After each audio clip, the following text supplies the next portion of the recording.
Friends, நம்ம மகாநதி கலாட்டாவில் நம்ம மகாநதி டீமில் இருந்த எல்லோருமே ஒவ்வொருத்தவங்களும் அவ்வளோ அழகாக பேசியிருந்தாங்க. நம்ம சுவாமியும் எல்பியை பற்றி நிறைய சொல்லியிருந்தார். இப்போவும் மகாநதி சீரியல்னு சொன்னால் எல்பி அழுதுடுவாங்கன்னு சொல்லியிருந்தார். ஏன்னா காவேரியா அந்த அளவுக்கு ஒரு அட்ராக்ஷனோடு நடித்த நம்ம அது காவேரி மனசு அவ்வளோ அழகுன்னு நமக்கும் தெரியும்.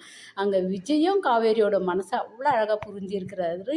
இப்போ சொன்னால் கூட மகாநதி சீரியல்னு சொன்னால் காவேரி அழுதுடுவான்னு அவ்வளோ அழகாக சொன்னார். நம்ம யாத்திகாவும் சொன்னாங்க, நாங்கள் பொண்ணுங்க மட்டும் அழலை மகாநதி சீரியல் முடியுதுன்னு சொல்லிட்டு, பையன்களும் அந்த அளவுக்கு அப்செட் ஆகிட்டு கலங்கி நின்னாங்கன்னு சொல்லிட்டு நமக்கே தெரியுமே. நம்ம காவேரி அவ்வளோ அழுதா, நம்ம விஜய் எந்த அளவுக்கு அப்செட் ஆகி நின்னாருன்னு சொல்லிட்டு நமக்கும் இது தெரிஞ்ச விஷயந்தான். சீரியல் எண்டுலேயே நம்ம பார்த்துருந்தோம், கேக்கு வெட்டும் போதும் பார்த்துருந்தோம். இதெல்லாம் அழகாக அந்த மகாநதி கலாட்டாவில் பேசியிருக்காங்க.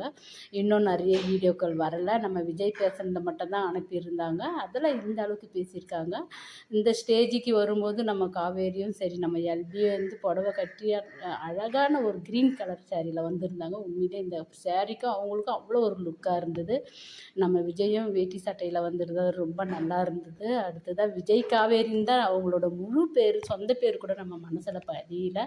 ஆனால் விஜய் காவேரின்னு தான் எப்போவும் எனக்கு வருது. ஏன்னா விஜய் காவேரியாகவே என் மனசில் வாழ்ந்துட்டாங்க. அடுத்தது பார்க்கலாம். Bye bye.